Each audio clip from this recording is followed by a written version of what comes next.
అస్మద్గురుభ్యో నమః. ఈరోజు ఫస్ట్ టైం నేను ఒక వీడియో చేద్దామని అనుకుంటున్నాను. ఏం లేదు, మనమందరం ఉన్నాం. మన మానసిక స్థితి గురించి నేను చెప్పాలనుకుంటున్నాను, షేర్ చేయాలనుకుంటున్నాను. ఎలా అంటే, ప్రతి మనిషికి రకరకాల ఫీలింగ్స్ ఉంటాయి. ఈ ఫీలింగ్స్ కొంతమంది అసలు ఎవరికి షేర్ చేసుకోరు. నిజంగా దే ఆర్ వెరీ లక్కీ అని నాకు అనిపిస్తుంటుంది. ఎందుకనంటే, షేర్ చేయకపోవడం అనేది ఒకందుకు మంచిదే.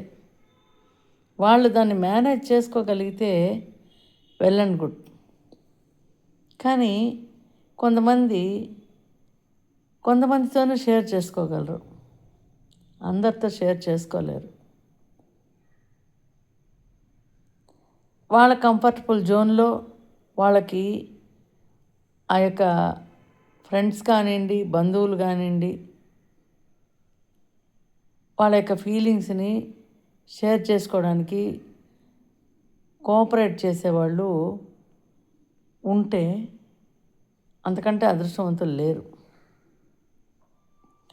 కొంతమంది ఉన్నారు, వాళ్ళు తమ అభిప్రాయాల్ని రైటా రాంగా అనేది ఎవరికైనా షేర్ చేసుకోవాలా అనుకుంటారు.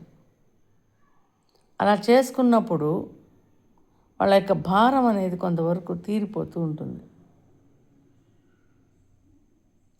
అలా భారం తీరేటప్పుడు వాళ్ళ మనసులో ఏముండదు, నెక్స్ట్ ప్రశాంతత అనేది వస్తుంది. బట్ ఆఫ్కోర్స్ అది పక్కకి వెళ్ళిపోయిన తర్వాత ఇంకొక భారము, ఇంకొక బాధ ఆ యొక్క ప్లేస్ని రీప్లేస్ చేయొచ్చేమో మనం అనుకుందాం. Okay, well and good. But వాళ్ళ యొక్క బాధని ఒక స్మూత్ లెవెల్లో అవతలి వాళ్ళు దాన్ని హ్యాండిల్ చేయగలిగితే, వాళ్ళకి దాంట్లో ఉండేటువంటి సాధక బాధకాలు తెలియచెప్పి ఆ వ్యక్తిని ఒక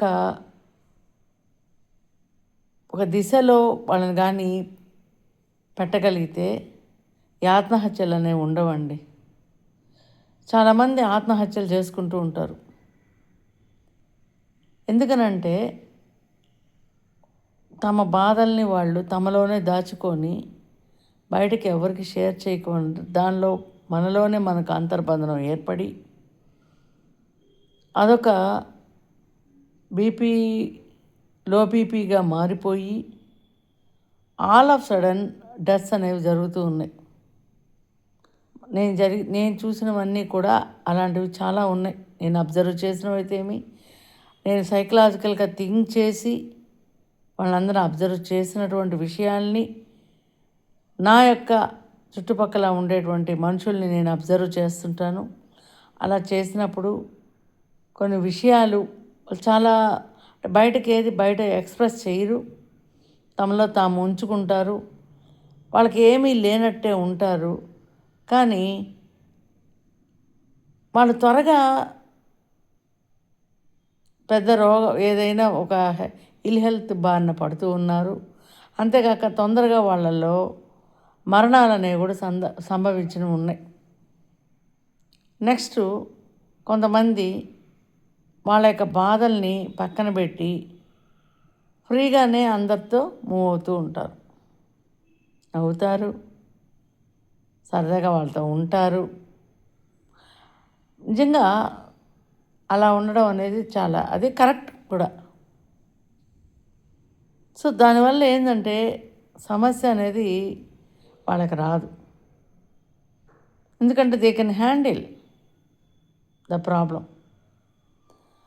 నెక్స్ట్, కొంతమంది తమ బాధని బయటకి ఎక్స్ప్రెస్ చేసుకుందామా, ఎవరికైనా చెప్పుకుంటామా, మనలో ఉండే తప్పులు ఉంటే, ఏదైనా ఉంటే మనం ఏం తప్పు చేస్తున్నామా అని చెప్పి మనం దాన్ని మన తప్పు మనకు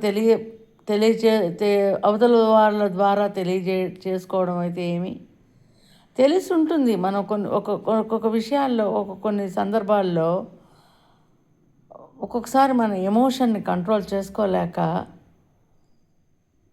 తమ విషయాల్ని అవతల వాళ్ళకి పొరపాటు అనిపించేటట్టు బిహేవ్ చేస్తూ ఉంటాం. సరే, కొన్ని సందర్భాల్లో అలాంటి పరిస్థితులు వస్తాయి. తర్వాత కొంత బాధ ఉంటుంది, దానికి ఒక రీజన్ కూడా ఉంటుంది, కానీ దానికి ఫాలో అప్ అనేది ఉండదండి. నెక్స్ట్, ఇలాంటివన్నీ ఎవరైనా తమ భర్తతో కానీ తమ నియరెస్ట్ సొంత తోబుట్టువులతో కానీ ఎవరితోనైనా షేర్ చేయాలనుకున్నప్పుడు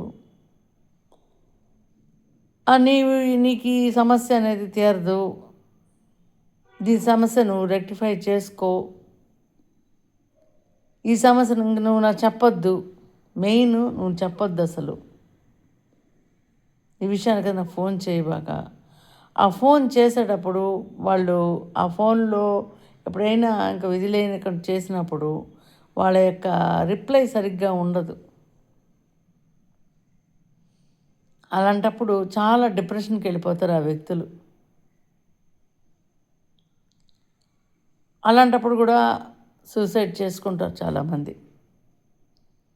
దీనికి ఏంటంటే, నాకున్న అబ్జర్వేషన్లో వాళ్ళతో కొంత సాంత్వనగా మాట్లాడాలి, వాళ్ళ సమస్య ఏందో తెలుసుకోవాలి, ఈ పొరపాటు నువ్వు ఎందుకు చేశావు, ఈ పొరపాటు జరిగింది, అవతల వాళ్ళు బాధపడ్డారనే విషయం చెప్పుకోవాలి. నెక్స్ట్, ఆ సమస్య ఏదైనా సరే దాన్ని కొంత పక్క నుండి కోఆపరేట్ చేయగలిగితే, కానీ అట్లీస్ట్ మాటల ద్వారా కోఆర్డినేట్ చేయగలిగితే వాళ్ళలో అంతర్మదనం అనేది ఉండదండి. అంతర్మదనం ఉండకుండా వాళ్ళు కొంత ముందుకు పోగలరు. తమ తప్పును తాను తెలుసుకొని ఫర్దర్గా మన బిహేవియర్ వల్ల అవతల వాళ్ళు ఏమైనా హర్ట్ అవుతున్నారా, మన బిహేవియర్ వల్ల ఏదైనా సమస్య మనమే ఎదుర్కోవచ్చేమో, అంటే ఆ వ్యక్తి అలాంటి మనస్తత్వం కలిగిన వ్యక్తి ఆ సమస్యను వాళ్ళు పరిష్కరించుకోలేరు. కాబట్టి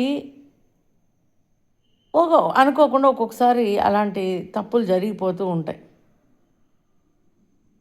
కానీ అవతల వాళ్ళది వీళ్ళు ఎందుకు హర్ట్ అయ్యారు, అవతల వ్యక్తి వల్ల వీళ్ళు కొంత బాధ పడి ఉండవచ్చు, అది ఎవరు అర్థం చేసుకోరండి. వీళ్ళ బిహేవియర్నే తప్పుపడతారు, ఈజీగా తీసుకోమంటారు. కానీ వాళ్ళకి వెన్నంటి ఉండాలా, అట్లీస్ట్ తోబుట్టువులైనా, భర్త అయినా, బిడ్డలైనా వాళ్ళ వెన్నంటి ఉండి ఆ యొక్క వాళ్ళ వల్ల పొరపాటు ఉన్నా కూడా దాన్ని బ్యాలెన్స్ చేసుకునేటట్లు చేసి వాళ్ళని వాళ్ళ మనసుకు చేయూతనీయగలిగితే వాళ్ళలో అంతర్యుద్ధాలు, వాళ్ళ మనసుల్లో కలిగేటువంటి అంతర్మదనం అవ్వండి, బాధనైన అవనండి, ఇవన్నీ కూడా కంట్రోల్ అయ్యి కొంతకాలానికి ఆ సమస్య పలచబడి వాళ్ళు ముందుకు వేయగలరండి. లేదంటే వాళ్ళలో కూడా ఆత్మహత్య అనేది ఒక ఆత్మన్యూనత భావం అయితే ఏమి, వాళ్ళు ముందుకు పోలేరు, వెనక్కి రాలేరండి. ఇలాంటి సమస్యలను పరిష్కరించాలి అంటే నాకున్న అనుభవంలో తోటి వాళ్ళు, ఇంట్లో వాళ్ళ నుండి రక్త సంబంధీకులు, క్లోజ్ ఫ్రెండ్స్ కొంత కోఆపరేట్ చేయండి. వాళ్ళు ఫోన్లు చేస్తున్నారే, విసిగిస్తున్నారే అనుకోవద్దండి. వాళ్ళకి ఏదైనా ఒక మంచి మాట చెప్పండి. కొంతకాలం వాళ్ళని ముందుకు నడిపించండి. ఇది నేను నా యొక్క అనుభవంలో నేను చాలామందిని అబ్జర్వ్ చేసినటువంటి ఈ విషయాలు మీకు ఎలా అనిపిస్తాయో మీ కామెంట్ ద్వారా నాకు తెలియజేయండి. Thank you.